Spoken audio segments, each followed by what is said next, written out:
दोस्तों, अगर हम अपने जीवन में देखेंगे तो पाएंगे कि बहुत से लोग यह सोचते हैं कि ध्यान केवल एक जगह पर बैठकर आंखें बंद करके ही किया जा सकता है, लेकिन सच्चाई में ऐसा कुछ भी नहीं है। ध्यान तो चलते चलते भी किया जा सकता है या कुछ काम करते हुए भी ध्यान किया जा सकता है।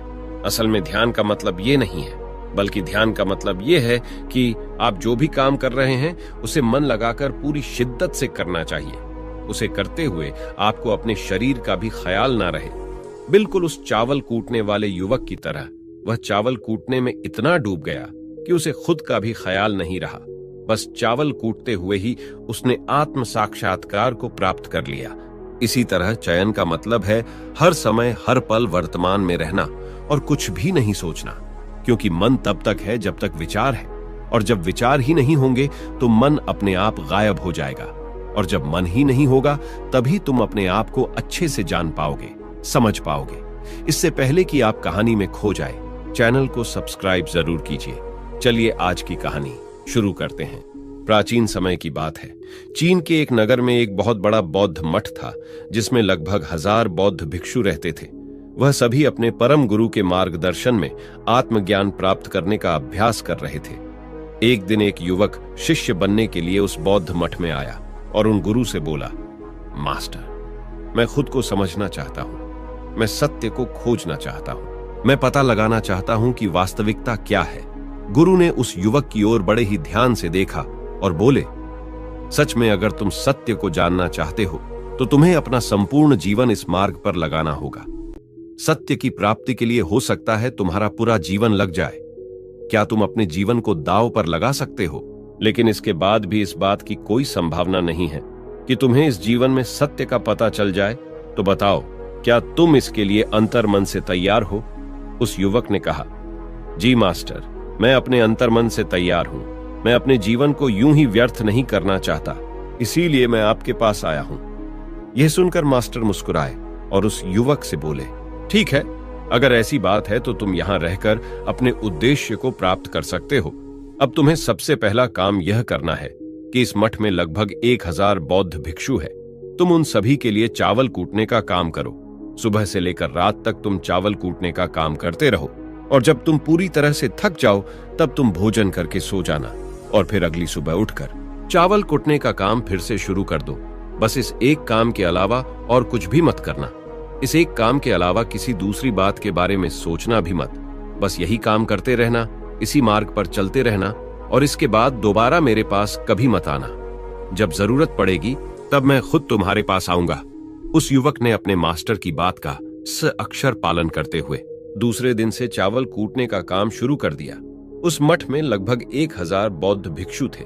उन सभी को हर दिन समय पर भोजन की आवश्यकता होती थी, इसीलिए वह प्रातःकाल जल्दी उठकर चावल कूटने का काम शुरू कर देता और देर रात तक चावल कूटते रहता। और दिन भर के अपने कार्य से जब वह थक जाता तो अपना भोजन करके अपने कमरे में विश्राम करता। बस यही दिनचर्या उसने बना ली थी। प्रातःकाल उठना, चावल कूटना और अपना भोजन करके अपने विश्राम कक्ष में सो जाना। वह किसी से भी बात नहीं करता था, किसी की तरफ देखता भी नहीं था, और ना ही कोई भिक्षु उससे बात करने के लिए उसके पास आता। इस तरह से कुछ महीने चावल कूटते हुए बीत गए। उसके मन में अब पुराने और नकारात्मक विचार आने लग गए थे, लेकिन वह कुछ महीनों से लगातार एक ही काम कर रहा था, जिसके कारण उसके पुराने और नकारात्मक विचारों को कोई पर्याप्त स्थान उसके मन में नहीं मिला, जिस कारण उसके मन से वे नकारात्मक विचार धीरे धीरे समाप्त हो गए। वह हमेशा चुपचाप रहता और विचारहीन अवस्था में अपना कार्य करते रहता, और इस तरह से कुछ सालों के बाद वह अपना नाम तक भूल गया। बस अपने चावल कूटने के कार्य को करते रहता। उसने उस मठ में ना कभी कोई शास्त्र पढ़ा, न कभी कोई ध्यान किया, न कभी उसने कोई विद्या सीखी।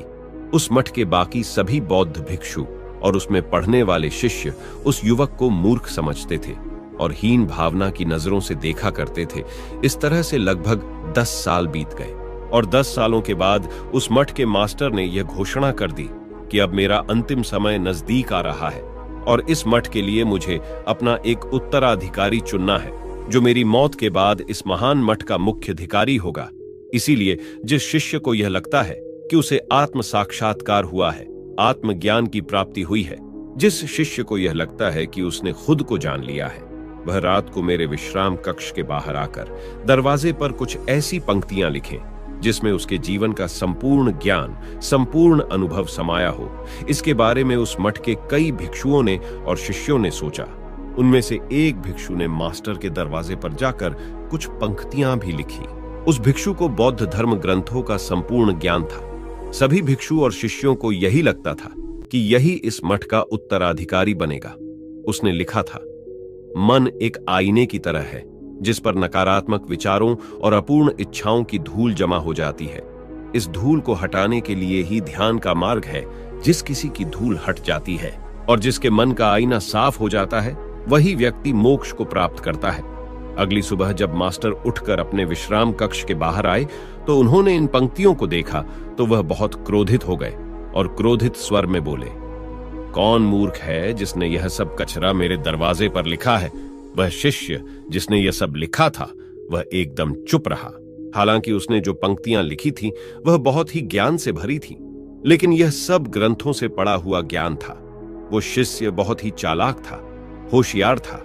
उसने पंक्तियां तो लिखी लेकिन नीचे अपना नाम नहीं लिखा था, क्योंकि वह खुद भी इन पंक्तियों के बारे में निश्चिंत नहीं था कि यह पूरी तरह से सही है या नहीं, क्योंकि उसे तो आत्मज्ञान की प्राप्ति नहीं हुई थी। मास्टर ने उन पंक्तियों को पूरी तरह से खारिज कर दिया था। यह सब देखकर वहां मौजूद सभी भिक्षु और शिष्य आश्चर्यचकित रह गए। यह घटना उस पूरे मठ में बहुत ही महत्वपूर्ण चर्चा का विषय बन गई। इस विषय पर चर्चा करते हुए दो शिष्य उस शिष्य के पास से गुजरते हैं जो आज से 10 साल पहले उस मठ में आत्मज्ञान की प्राप्ति के लिए आया था और दिन रात बस चावल कूटने का काम ही कर रहा था। उन दोनों की बातचीत सुनकर वह धीरे से मुस्कुराया। यह देखकर उन दोनों शिष्यों ने उससे पूछा, तुम क्यों हंस रहे हो?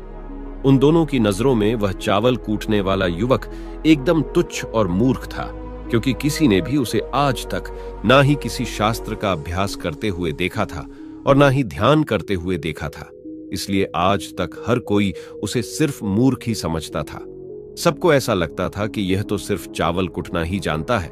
उस मठ में बड़े बड़े विद्वान थे और हर विद्या में पारंगत शिष्य थे, लेकिन उस चावल कूटने वाले युवक से किसी का कोई लेना देना नहीं था। इसलिए वह दोनों शिष्य उसे मुस्कुराता हुआ देख आश्चर्यचकित रह गए। इसलिए उन्होंने उससे पूछा कि तुम क्यों हंसे? उस चावल कूटने वाले युवक ने जवाब दिया, मास्टर तो सही बोल रहे हैं, इसलिए मैं हंसा। सच में यह पंक्तियां किसी कचरे से कम नहीं है। इन पंक्तियों का कोई मूल्य नहीं है। यह सुनकर वह दोनों शिष्य चौंक गए। उन्होंने उस चावल कूटने वाले युवक से पूछा, क्या तुम कुछ ऐसी पंक्तियां लिख सकते हो जो इन पंक्तियों से भी बेहतर और अर्थपूर्ण हो? युवक बोला, नहीं, मैं नहीं लिख सकता, क्योंकि मैंने शास्त्रों की पढ़ाई नहीं की है। मैं अनपढ़ हूं, लेकिन मैं कुछ पंक्तियां बोल सकता हूं। अगर तुम उन पंक्तियों को लिख सकते हो तो मैं तुम दोनों के साथ चलने के लिए तैयार हूं। उन दोनों शिष्यों ने उसकी इस बात को मान लिया और वह उनके साथ मास्टर के कमरे के पास गए और चावल कूटने वाले युवक ने कुछ पंक्तियां बोली और दूसरे शिष्य ने उन पंक्तियों को मास्टर के दरवाजे पर लिख दिया और उन पंक्तियों के नीचे उन्होंने यह भी लिख दिया, चावल कूटने वाला। उन दोनों शिष्यों को यह लगा कि मास्टर अब इस चावल कूटने वाले पर भी गुस्सा करेंगे। जो पंक्तियां उसने बोला था वह बहुत ही अद्भुत थी और वह पंक्तियां थी, मन तो बस एक भ्रम है, ना तो मन है ना ही मन का कोई आईना है, और जब मन ही नहीं है तो धूल कहां ठहरेगी। जो ये जान गया है वह सत्य को जानता है। मास्टर ने जब ये सब देखा तो आधी रात को उठकर उस चावल कूटने वाले युवक के पास गए। वह गहरी नींद में सो रहा था। मास्टर ने उसे जगाया और बोले, यह लो मेरी छड़ी और यह मेरे वस्त्र भी ले लो। आज से तुम ही मेरे और इस मठ के उत्तराधिकारी हो, लेकिन अभी तुम इस मठ को छोड़कर दूर चले जाओ, क्योंकि इस मठ में बहुत सारे विद्वान हैं जो खुद को तुमसे उत्तम और श्रेष्ठ मानते हैं। वह तुम्हें हानि पहुंचाएंगे, वह तुम्हें मार देंगे, क्योंकि वह इस बात को बर्दाश्त नहीं कर पाएंगे कि एक साधारण सा चावल कूटने वाला युवक उनसे भी ज्यादा विद्वान निकला। तुम्हें वह सारा ज्ञान प्राप्त हो चुका है जो मुझे है, और तुम्हें यह सिर्फ चावल कूटते कूटते ही हुआ है। और मुझे पता है तुम इस संसार में जहां भी जाओगे लोग तुम्हारे पास आने लगेंगे, क्योंकि इस संसार में जब भी कोई फूल खिलता है तो उसकी महक चारों तरफ फैलने लगती है। उसने अपने मास्टर के पैर छुए, उनसे आशीर्वाद लिया और उसी समय आधी रात को वो वहां से चला गया। दोस्तों, असल में हमें अपने वास्तविक स्वरूप को जानने के लिए किसी भी प्रकार की साधना या तप करने की आवश्यकता नहीं है। हम जो कुछ भी कर रहे हैं बस उसमें पूरी तरह से डूब जाने की जरूरत है। अपने कार्य में इस कदर से लीन हो जाओ कि आपका कार्य ही आपका ध्यान बन जाए, आपकी साधना बन जाए। दोस्तों, आशा करते हैं आपको यह कहानी अच्छी लगी है, तो अपने कमेंट्स हमें जरूर लिखें। आपके कमेंट्स हमें और प्रेरणादायक कहानियों को लाने के लिए प्रेरित करते हैं, और ऐसी ही प्रेरणादायक कहानियों के लिए हमारे चैनल को सब्सक्राइब कीजिए और बेल आइकन पर प्रेस कीजिए। मिलते हैं अगली कहानी में। तब तक के लिए अपना ध्यान रखें। नमो बुद्धाय। जय भारत।